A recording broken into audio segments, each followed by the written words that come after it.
सुशांत सिंह राजपूत की हत्या केस में सबसे बड़ा संदिग्ध कौन है? पूरा देश जानता है, रिया चक्रवर्ती, लेकिन वो आज तक गिरफ्तार नहीं हुई।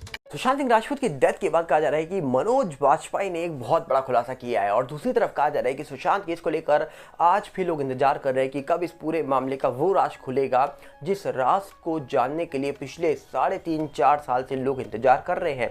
और दूसरी तरफ कहा जा रहा है कि सलमान खान को लेकर एक चौंकाने खबर निकल के आ रही है सामने कि सलमान खान के पीछे लॉरेंस बिश्नोई के बाद अब उनके भाई भी पड़ चुके हैं। और तीसरी तरफ कहा जा रहा है कि एक खबर निकल के आ रही है कि एक बड़े डायरेक्टर को हमने खो दिया है। आज कौन है वो, सब कुछ आपको हम डिटेल में बताएंगे इस वीडियो के अंदर। पर सबसे पहले आपसे अपील करेंगे, अगर आप इस चैनल के अंदर नए हो तो वीडियो को लाइक करना, वीडियो को शेयर करना, चैनल को सब्सक्राइब करना बिल्कुल मत भूलना। यहाँ पर अगर हम बात करें सबसे पहले तो सुशांत केस को लगभग कहा जा रहा है कि 3.5 से 4 साल हो चुके हैं और जब सुशांत की डेथ हुई थी तो बहुत सवाल उठे थे। यहाँ तक कि कहा जाता है कि 13 से 14 के बीच में क्या हुआ इसको लेकर सवाल उठे। सीसीटीवी फुटेज वहाँ पर सामने नहीं आई, कैमरे बंद थे, उसको लेकर सवाल उठे। वहाँ के जिस कमरे में सुशांत की कहा जा रहा है कि शरीर बरामद होता है, वहाँ के की जो थी वो आज तक नहीं मिली। सुशांत के परिवार शुरुआत से ही इस बात को बोलता है कि उस गुच्छे में उस कमरे की चाबी ही नहीं थी जिस कमरे में सुशांत पाए गए थे। तो वो कमरा क्या बाहर से लॉक किया था, चाबी किसी ने फेंक दी, छुपा दी, इसको लेकर आज भी सवाल बना है।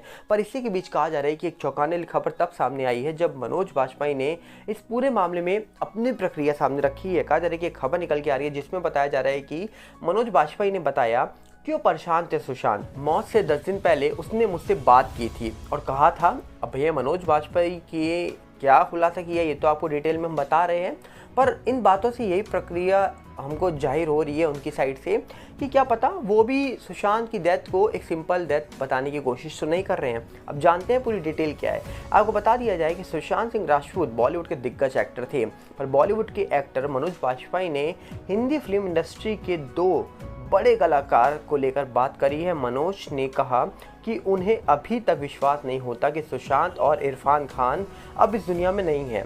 इतना ही नहीं, मनोज ने ये भी बताया कि सुशांत के निधन से 10 दिन पहले उसने मुझसे क्या क्या कहा था वो भी बताया है। मनोज वाजपेयी ने सिद्धार्थ कनन को दिए इंटरव्यू में कहा, सुशांत ब्लाइंड आर्टिकल, जिन आर्टिकल के पीछे कोई सच्चाई नहीं रहती है उनको ब्लाइंड आर्टिकल कहते हैं, उनकी वजह से बहुत परेशान रहता था। अच्छा आदमी था, बहुत ही अच्छा आदमी, और अच्छा आदमी ही ब्लाइंड आर्टिकल से परेशान होता है। वो बहुत बार आकर मुझसे पूछता था कि सर मैं क्या करूं। मैं उसको कहता था कि इतना मत सोचा कर क्योंकि मैं खुद भुगत चुका हूं। मतलब मनोज वाजपेयी भी ब्लाइंड आर्टिकल से भुगत चुके हैं। आपको याद है कंगना रनावत ने सुशांत के सोने के बाद ये बताया था कि इंडस्ट्री में ब्लाइंड आर्टिकल छापे जाते हैं उनके खिलाफ जो आउटसाइडर होते हैं, जो अच्छा काम करते हैं, जिनके खिलाफ कहते हैं ना कि कोई बुराई नहीं होती है, तो उनके खिलाफ कुछ ऐसा छापना शुरू कर दो जिससे पब्लिक के अंदर ये विश्वास आ जाए कि भैया ये लड़का ख़राब है। तो जो अच्छा काम करता है भैया उसके खिलाफ रणनीति बनाई जाती है बॉलीवुड के अंदर। यही बताना चाहते हैं मनोज वाजपेयी। मनोज वाजपेयी ने कहा जा रहा है कि आगे कहा, मेरा ब्लाइंड आर्टिकल से निपटने का तरीका अलग है। जो लोग ये ब्लाइंड आर्टिकल छापते हैं मैं उनके दोस्त को बोलता था कि उसको बोलो मनोज आकर बहुत मारेगा। सुशांत बहुत हंसता था, कहता था सर ये आप ही कर सकते हो, मैं नहीं कर सकता। मैं जो मटन बनाकर खिलाता था सेट पर वो उसका दीवाना था। उसने कहा था कि सर आपके घर आकर मटन खाना है, तो मैंने कहा था कि जब बनाऊंगा तब तुझे बुलाऊंगा। ये हमारी आखिरी बातचीत थी। इसके 10 दिन बाद उनका निधन हो गया। मैं हैरान था, परेशान हो गया था। मुझे आज तक 2 लोगों के जाने का विश्वास नहीं हो पाता है। पहले सुशांत, दूसरे इरफान, दोनों बहुत ही अच्छे थे, बहुत जल्दी चले गए, अभी उनका दौर आने वाला था, ऐसा भी मनोज वाजपेयी जी ने बताया है। तो मतलब मनोज वाजपेयी जी ने कहा है कि सुशांत जिस चीज़ को लेकर परेशान थे वो था ब्लाइंड आर्टिकल। मतलब आपको याद है जब ब्लाइंड आर्टिकल छापे जाते हैं इंडस्ट्री में तो वहाँ पर वो चीज़ों को लेकर बात की जाती है जो वो इंसान करता ही नहीं है। जो इंसान कभी उस चीज़ को टच भी नहीं करेगा, वैसा कुछ बोलेगा नहीं, वैसा कुछ ब्लाइंड आर्टिकल में छापा जाता है ताकि उसकी इमेज को ख़राब किया जाए। इमेज ख़राब होगी तो उसकी ब्रांड वैल्यू गिरेगी, ब्रांड वैल्यू गिरेगी तो भैया ब्रांड उसको अप्रोच नहीं करेगी अपने साथ काम करने के लिए, और जब ब्रांड ही नहीं मिलेंगी तो फिल्में तो खाक मिलेंगी, क्योंकि फिल्म मिलती है तो ब्रांड मिलेगी और फिल्में ही नहीं मिलेंगी तो ब्रांड ही अप्रोच नहीं करेगी, और जब आपकी इमेज ही गिर जाएगी तो आपको दोनों में से कुछ भी नहीं मिलेगा। तो ये तरीका एक अपनाया गया जैसे मनोज वाजपेयी जी ने बताया है कि ब्लाइंड आर्टिकल छापे जाते हैं, तो ब्लाइंड आर्टिकल किसी भी इंडस्ट्री में अगर छापे जाएंगे तो वहाँ पर साफ साफ ये मानिएगा, ये जान लीजिए कि अगर आपकी इमेज बहुत अच्छी है तो आपको गिराने का सबसे ईजी तरीका बना रखा है कुछ लोगों ने, ब्लाइंड आर्टिकल छाप कर।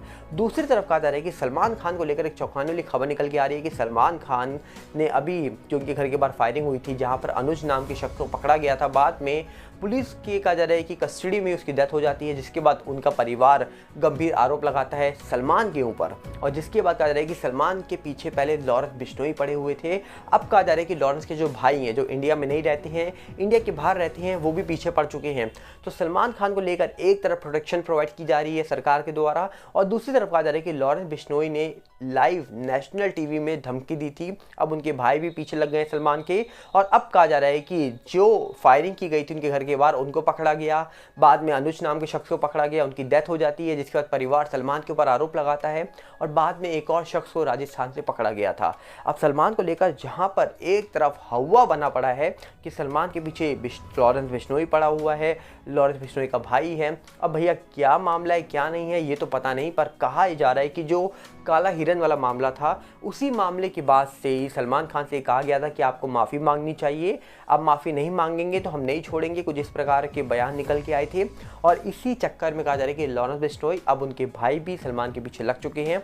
तो देखते हैं कि आखिरकार सलमान वाले मामले का क्या होगा, ये तो वक्त आने पे पता लगेगा। पर इसी साथ कहा जा रहा है कि बॉलीवुड के एक मशहूर डायरेक्टर संगीत शिवन नाम है उनका, उनकी डेथ हो गई है, वो आज हमारे बीच नहीं है, और 65 की एज में उनकी डेथ हुई है। जहां पर कहा जा रहा है कि उनके अंतिम संस्कार पे बॉलीवुड के बड़े बड़े कलाकारों को देखा गया, क्योंकि उन्होंने बहुत बड़ी बड़ी फिल्में दी हैं हमको, और कहीं ना कहीं आज उनकी डेथ के बाद पूरे बॉलीवुड में कहीं ना कहीं एक अलग ही शोक की लहर है। तो यहाँ पर बॉलीवुड ने कई लोगों को खो दिया, और कई लोगों के जाने के बाद बॉलीवुड ने चुप्पी साध ली।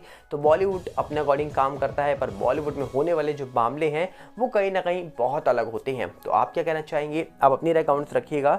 हम मिलेंगे बहुत जल्दी, साथ में आपसे अपील करेंगे अगर आप इस चैनल के अंदर नए हो तो वीडियो को लाइक करना, वीडियो को शेयर करना, चैनल को सब्सक्राइब करना बिल्कुल मत भूलना, और साथ में हमारे नए चैनल सागर भल्ला 18 साथ जुड़ेगा, जो यूट्यूब का है, इंस्टाग्राम का भी सेम सागर भल्ला 18 है, फेसबुक का सागर भल्ला, इन सब के लिंक हमने आपको डिस्क्रिप्शन में दे रखे हैं, और साथ में हमारा टेलीग्राम का भी चैनल आ चुका है, उसका भी लिंक आपको डिस्क्रिप्शन में ही मिलेगा।